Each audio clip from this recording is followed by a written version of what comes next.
Indien lugweerstand onbeduidend is, sal die totale meganiese energie van 'n vryvallende liggaam, die korrekte antwoord is A, konstant bly.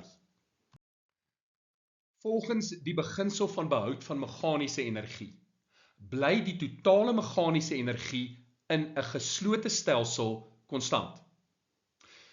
Wanneer 'n voorwerp vryval, is swaartekrag die enigste krag wat op die voorwerp inwerk. Swaartekrag is 'n konservatiewe krag. Met ander woorde, geen energie verlaat die stelsel nie. Nou wat gebeur soos die voorwerp val? Die potensiële energie neem af. En met dieselfde hoeveelheid as wat die potensiële energie afneem, gaan die kinetiese energie toeneem. Maar die som van die potensiële energie en die kinetiese energie, met ander woorde, die totale meganiese energie, bly konstant. En die rede hoekom dit konstant bly, is omdat daar geen energie verlore gaan weens lugweerstand of wrywing nie.